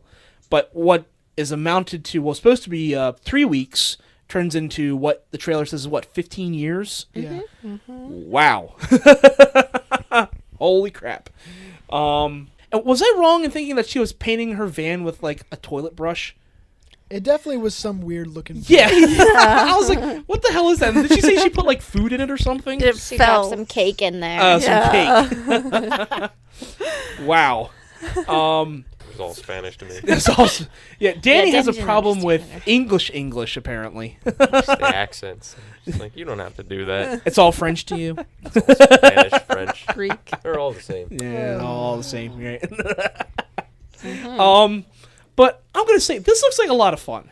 This actually comes out a long ways from now, and it comes out Oscar season of this year. So it's November 2015. So I mean, it's the trailers are coming out now, but I'm gonna say it's probably Oscar bait. I thought we were gonna have like a throwdown. I thought Kim was gonna beat him up or something for saying that. I don't have the energy right now. Give it time, we're not done yet. Any thoughts? Anyone? I mean, other than oh my god, it was so adorable. Not really. It looks quirky. It looks fun. I want to see it. Yeah. There's a couple good bits of dialogue throughout it. And just the fact that she's getting gifts on Christmas, and the thing she's worried about the most is shut the door. Yeah. It's cute. Cute little curmudgeonly woman. Yeah. About Lady in the Van, obviously this movie is going to be adorable. It's 100% going to be adorable. It's going to be like Little Miss Sunshine levels of cute. I can tell already. Right. It's because of the damn And van. it has that small indie feel too. It's probably shot for dirt cheap because they really only have a couple sets to film around and maybe one little like it was a carnival or something that they shoot at for a little bit. Like there's a merry-go-round and a market or something, but. Yeah, it looks like this is going to be shot for extremely cheap, and as that little tiny quirky indie film, yeah, that'd be fun. That's great. Maggie Smith is by far the sweetest, most gentlest, beautiful actor since Dame Judi Dench. Like she's fabulous. She's wonderful. You can see the skill. You can see it all happening. So obviously she's going to give a spectacular performance. Like I don't know if y'all watch Downton Abbey, but I do. Amazing in it. Kim, you did for a while, right? Some of it. It's a long story. Not that I don't want to watch it. I just haven't seen it. Don't worry about it. It's longer than you think. Okay. That's what she said. Wait. That's what he said. Okay. I was like, is it a say what? I've been waiting 2 hours to say that. That's not okay. That's okay. Well, if there's nothing else, we're going to get right into the feature presentations. I'm actually glad we got into this quickly because there are a lot of feature presentations to get through. This is basically the you call it like the spring break session right now, because right now there's a lot of movies being released that are going to focus on that spring break crowd. When kids get out for a little while, they have to see one movie. That's what these movies are banking on. Mm-hmm. And a lot of them actually make a decent amount this time of year. First one being Cinderella. So this has been marketed for a while. Lot. And this is really going to be the first... Well, not the first. There's been a couple recently. We had Alice in Wonderland and Maleficent. But after this, Disney's going to really start hammering out these live-action remakes. I mean, coming up, we have Beauty and the Beast, The Jungle Book, just announced today, Dumbo, and we're going to be getting more and more of these. And it looks like this is the first wave of this upcoming trend of remaking these live action. So I'm torn about Cinderella. I think the cast is actually pretty solid. Mm-hmm. And Cate Blanchett plays the evil stepmother, right? Yes. And I think that's actually really cool casting. I think she can pull off that, not really showing a lot of emotion, but just emotes sinister. I think she's really good as that. Yeah. And then you have Helena Bonham Carter playing the fairy godmother. She's beautiful. Oh, yeah, she is. Then you have Helena Bonham Carter playing the fairy godmother, which I was kind of weirded out at first, but I was like, if you want that quirky kind of, absent-minded fairy godmother, then yeah, I think Helena Bonham Carter is good casting. Which is what the fairy godmother was in Cinderella. Right. So that's right. The sidebar. What were we watching when it was like Cinderella and the fairy godmother? But she was I watching it with you when she couldn't the fairy godmother couldn't get stuff to work, so she like had to call upon Satan to get the. Oh my god! No, I didn't see this with you. What? What was this? I want to watch this. I'll have what she's having. And she like had like these demons come up out of the ground to like drive the horse-drawn carriage and stuff, and then she's like, "Oh, my wand was backwards." Oh, that's freaking awesome! Wow. I want to see that. Oh my That would be amazing. What is that? For the life of me, Do I I can't only have remember until where I saw midnight? that. You have for eternity. I think my brain just broke a little bit. Oh my god, that'd be great. Is it like an Adult Swim skit or something? right. Or Sounds like it. I don't know. It could have been. I don't remember. or are you just Implanting Impl- memories. Yeah, exactly. I The think goddess that's of what girl you're are doing. like hoping this is what the next movie is. Yeah. Which admittedly I would fucking love to see that. Now that you say it, it might have been like a Robot chicken. Robot chicken. Yeah. Yeah, that sounds about Yeah, right. that sounds like something. them. Yeah, you must It's have. called Fairy Satan Mother Yes. by Robot Chicken. There you go. Very nice. But as far as this goes, I don't know if I'm going to go out of my way to see this. I mean, despite the fact that the cast is solid, I'm kind of giving up on these live-action remakes. I'm not giving up. I just think that the Cinderella story has been done a lot. It has. I mean, it's not like they're not going to give great performances in this, but I just feel like, okay, I'd rather see like a Beauty and the Beast one over Cinderella. Right, Maybe just because I like maybe the story of Beauty and the Beast better. I don't know. I would agree with that, but also Beauty and the Beast isn't done to death. Right. Right. Yeah. And I mean, it was done once in Beastly, and that was fucking terrible. Yeah, exactly. So we you don't fault that to the story. You gotta make up for it. Yeah. Right. Anyone else looking forward to it? Gonna see it, dreading it? I mean, Cinderella was actually one of the first Disney movies that I had ever seen as a child. Really? And I saw it in Cantonese, and it was great. So anything Cinderella related, I probably have seen, even the one with Brandy. Right. Oh, we discussed that last time. I think Whitney Houston was also in that. Yes. Yep. And I love Whitney Houston, so. So even though I probably won't go out and see this in the theaters, if it's on Netflix or if it's on TV or something, probably Netflix. But I'll probably see it then. Yeah. You'll wait. Yeah. Yeah. All right. Fair enough. Dystopian. Thanks, but no thanks. Fair I'm enough. sick of reboots, and this isn't one I'm going to go out and see. I agree. Straight Paul. Yeah, I don't really care. Sam. I don't give a shit about this. I really don't. The only time I ever saw, I didn't know that this was coming out until I walked by Hot Topic. Wait, they were advertising this in Hot Topic? Yes. They have a bunch of clothes. Yeah. Really? For Like the line. dresses and Yeah. everything. Okay, look, I could understand Alice in Wonderland or even Maleficent. Yeah. Cinderella? Yeah. What's wrong with Cinderella? Nothing, but I don't understand why it'd be advertised in Hot Topic. I mean, that's it's supposed to be, the darker, brooding, store where you get the offshoot stuff, the Tim Burton stuff or the Foamy the Squirrel stuff, and things Well, like I guess that. they're more mainstream now. Yeah, that's weird. But Sam, you're not looking forward to this? No, not at all. Why do we need another Cinderella? Because we've already done a perfected live action Cinderella with Ever After. Duh. Exactly. I love Ever After. That was way better. Never seen Ever After. You should see Ever After. Drew I Barrymore. know, yeah. Yeah. But one moment, Danny's actually answering the door. Hey, look! It's the police. It's Confucius 2.0! How you doing, sir? Don't let your phone talk for you. Sorry, Sam, one moment. One of our other cast members just walked in. Say hi, Confucius. This is Sam. Oh, hello. Hello, Confucius. So, sorry, we don't have an extra mic for you right now. Dystopian, would you mind sharing or... Yeah, we'll share. Okay. I've known him long enough. I can share with him. Okay. Carry on. That was his hand motion. More wine. More wine. So, moving on to our next feature presentation, which is Run All Night. We just discussed this about a month ago or so, and I thought that was last week. was it? It could have been last. I don't think it was, but No? Okay. But gosh, no, not looking forward to this at all. This looks generic as hell. Wait, is this the one where it's Taken but with the son? Yep. Okay. That's right. Yeah. It's just Liam Neeson trying to defend his son from Harris. Ed Harris. Ed Harris. Yeah. No. I love Ed Everybody Harris. loves Ed Harris. But I do not want to see this movie. No. Yeah. It's just Liam Neeson doing the exact same thing he's done for the last 3-4 movies. I mean, it was A Walk Among the Tombstones. This nonstop.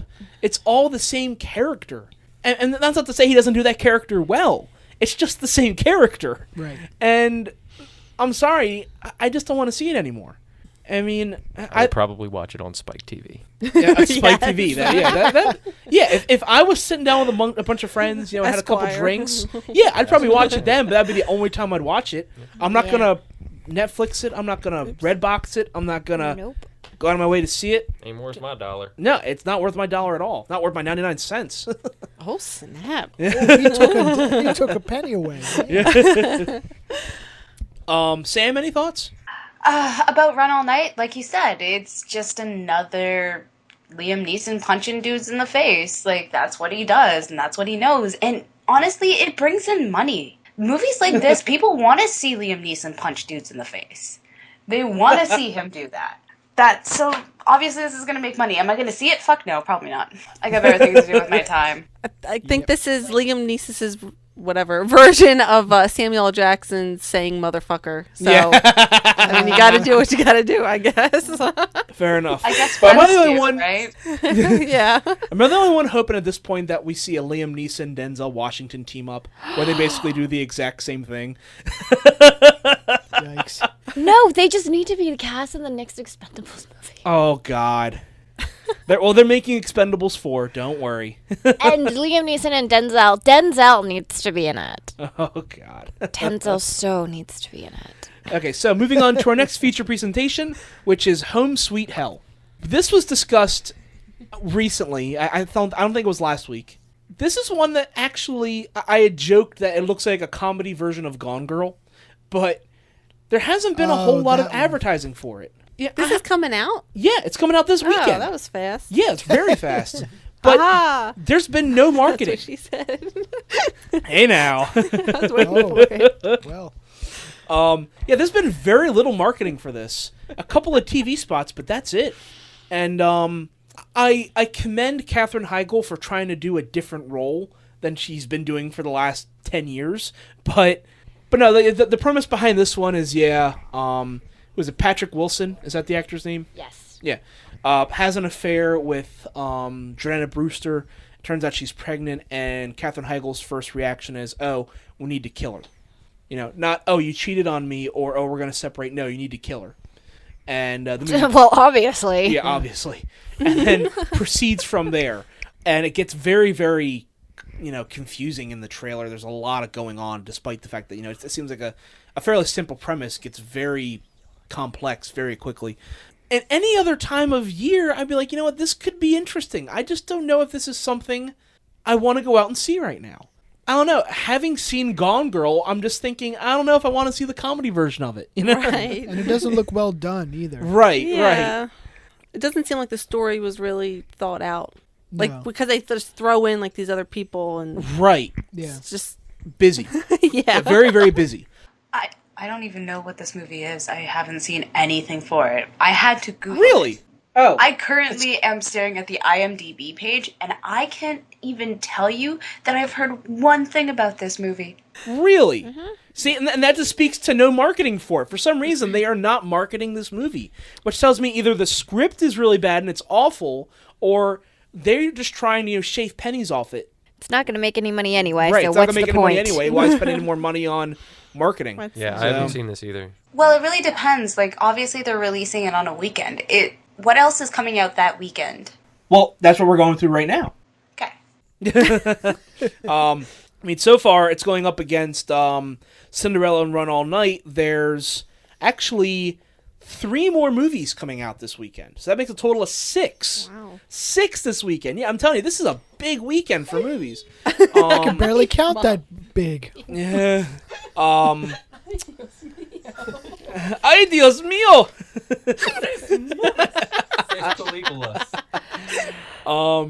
But also, no, I don't think this is going to get a major release, but it was just discussed last week, so I should bring it up, which is Cymbeline.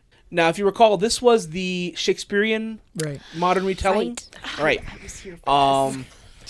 I actually want to see this, but sadly, I don't think it's getting a nationwide release.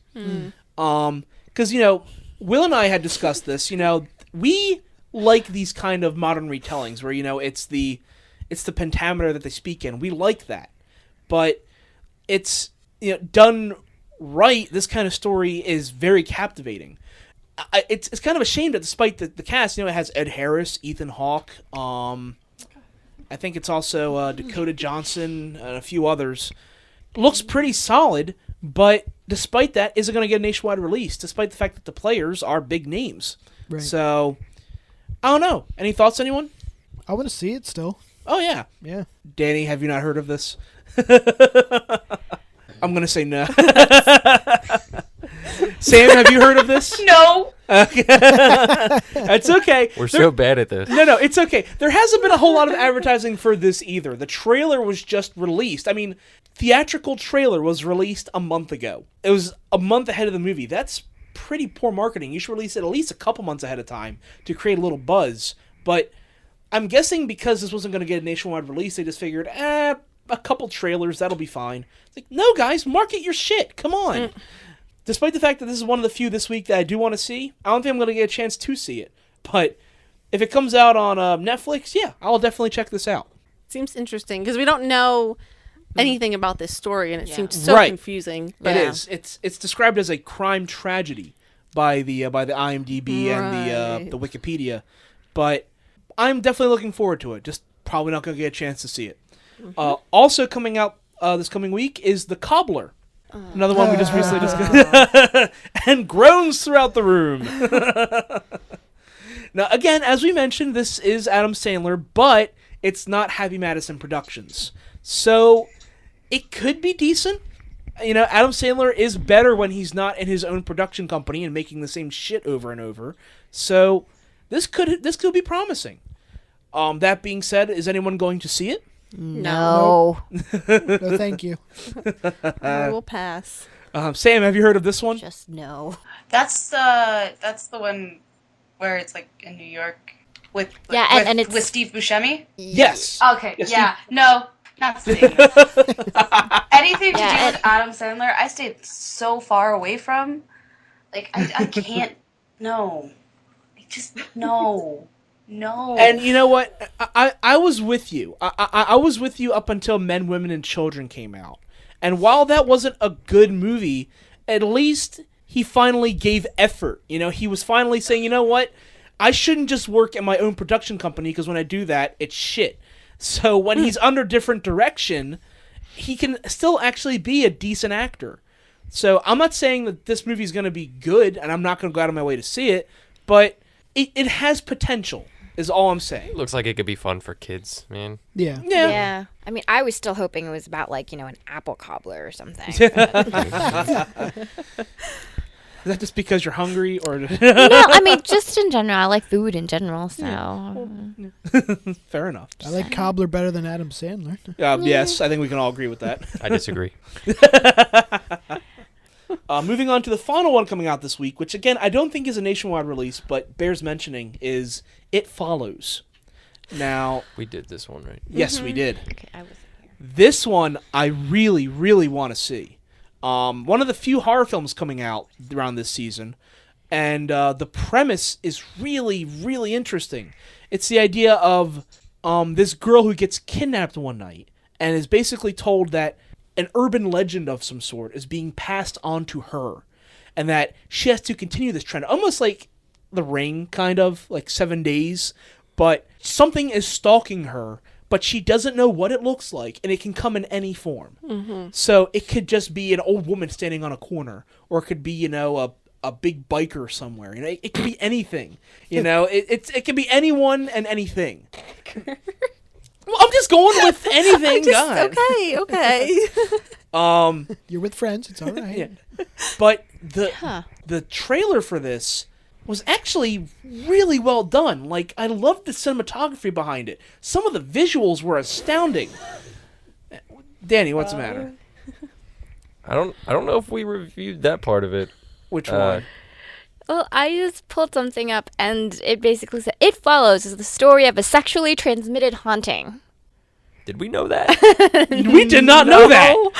I don't want to know transmitted haunting? And that's a review already, and it hasn't come out yet, so it's not like... It came out in the Douchebag UK. was on, like, Oh, it's already come out in the UK. And it was at the Con Festival, I think. It was premiered at the Con Festival. Oh, okay. That could be a BS review, but that's... A sexually transmitted haunting. Yes, that was like the first review that was on there, so... That being said, I'm looking forward to it more now. Holy I'm like, fuck. that could have been the name of the movie. Holy shit, I want to see this now. That sounds like... That's ridiculous, but so much fucking fun. What's a horror movie without porn? Wow. So now basically she has to go fuck someone in order to get rid of the haunting. We did know Maybe something not like literally that. We or knew something like that they had to give it to somebody else, right? Right. But we never really knew what it like was. Giving it to them. I bet you that's accurate. Wow. Wow. Interesting. Thank you for looking that up. Wow. I didn't know what it was, so... Sam, any thoughts? Well, I just watched the trailer while you were all talking. This is rape. Oh, God. Literally, quite in the beginning, she's like going on this date with this guy, and they have consensual sex, and then she's like tied up for some reason, and then like shoved out of a car on her friend's front lawn. What? Like, so she gets raped by a dude and catches a ghost. Yep. That's disturbing. Apparently, that's the premise of this. Would you rather have a baby? Come on. That's really Oh, God. I would rather have the ghost. See? If I had choices. You do have a choice. If I had options when it came to what I would catch during a rape. Wow. I don't feel safe anymore. This is not okay. Oh, boy. Comfort him, Confucius. Now I'm just wondering, every single time we talk about a movie, I'm just wondering if there's going to be a witch burning in it. That would be awesome. Every movie needs more witch burnings. I've been saying it. So finally, the last one on feature presentations, which is due out in a couple of weeks. Oh, wait, what's that? No. I thought you said that was the last one. That's one for this week. Yeah. Okay.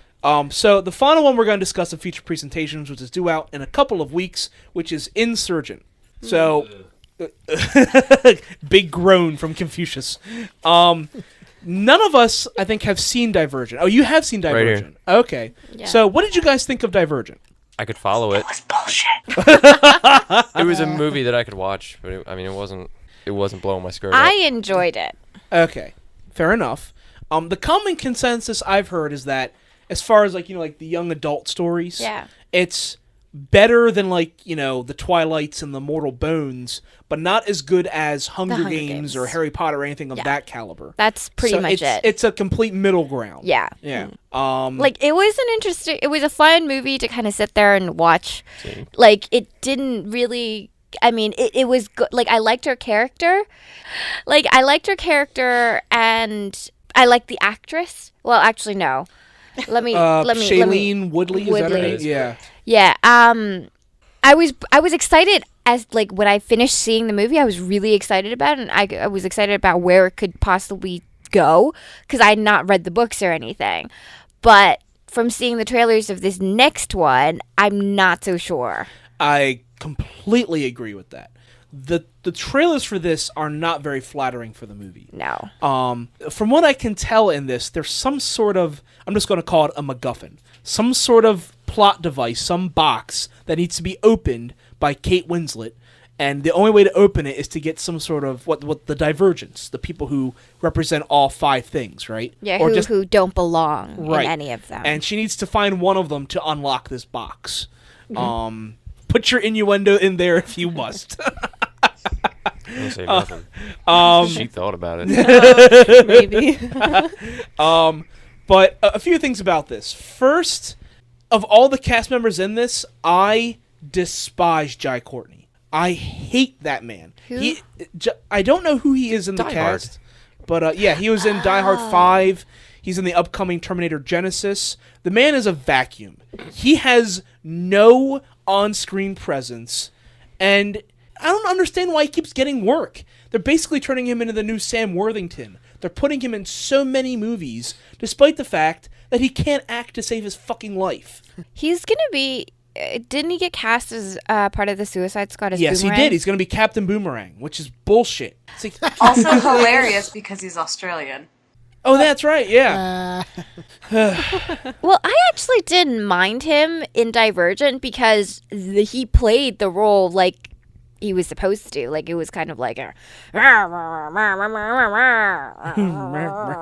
like a big bully, you know. Yeah, Didn't have he a did it tongue. well. He didn't have a tongue. He was supposed to be like a stone-faced, like, you don't with me, I don't fuck with you type. You know. Yeah. Okay. But I'm gonna fuck with you anyway. But yeah, I've heard good things about the first movie, bad things about the first movie. It's just again a very middle ground movie.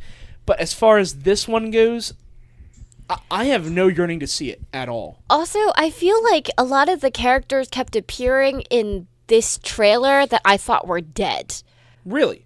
Yes, but maybe I'm hallucinating. I don't know. Either it's flashbacks or they are really, really throwing spoilers in there. Yeah. And then people, when you say that, they'll be like, "Oh, what? It's a book, not a spoiler."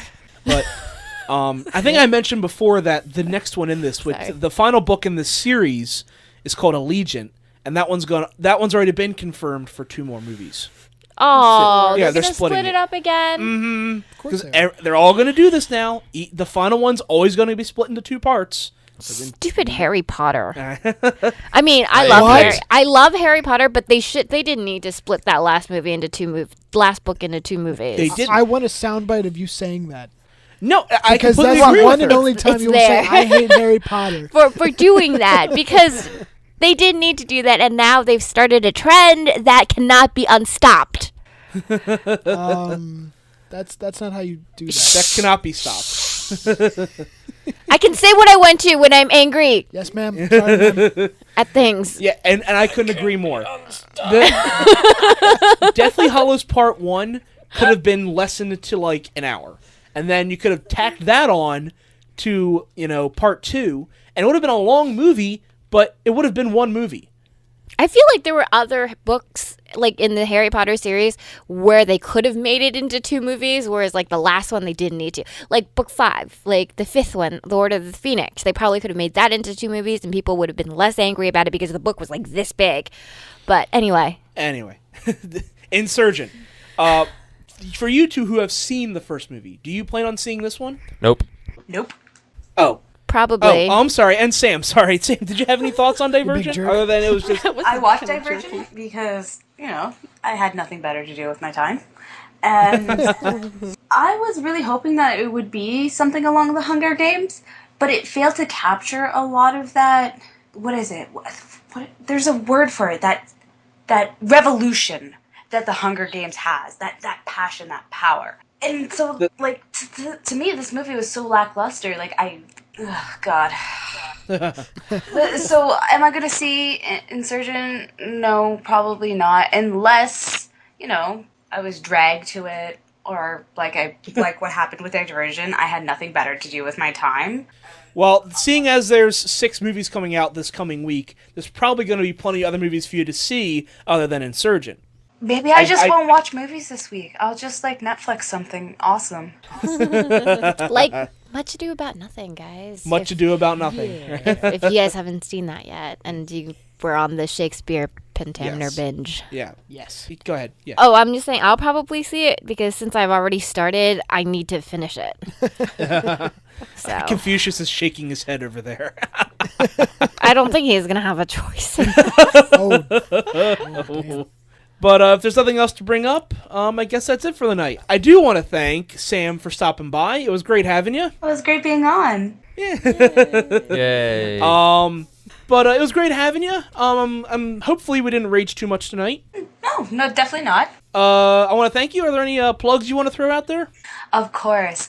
If you all didn't know that I'm part of the Movie Spoilers podcast crew, and one of our podcasts got nominated for a podcast award in the film category. Again! Yay! So I feel like everyone needs to go and vote for Movie Spoilers. It's within the film category. Just go and vote. Go to podcastawards.com and just scroll down there. Vote for whatever podcast you want. But when you hit that film section, vote for Movie Spoilers. It's the one at the very tippy top because we're number one, baby. Yeah.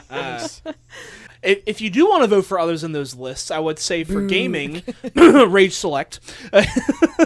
There's that. Obviously, the Rooster Teeth video podcast. That one's or the Beerists. We know plenty of people in the Beerists. They deserve your vote. The Beerist is amazing. Always vote for the Beerist. Oh, I would also like to say fuck Film Sack. Go fuck yourselves. If y'all listen to this, fuck you, Film Sack. Wait, I've never listened to Film Sack. Don't, because it's bullshit. It's the most. It's one of the worst podcasts I've heard since MaxCast. Oh God, MaxCast. Good old MaxCast. I remember that. Uh-oh. Did you just eat your tablet? What happened? Did you see what happened? You mentioned MaxCast, and everything just goes to shit. Well, thank you again for coming by. It was great having you. Yes, thank you for inviting me. And I want to thank the Goddess of Gore for coming by. Yup. I don't know. And I want to thank Straight Paul for coming by. You're welcome. I want to thank Alan Rickman for coming by. You're welcome.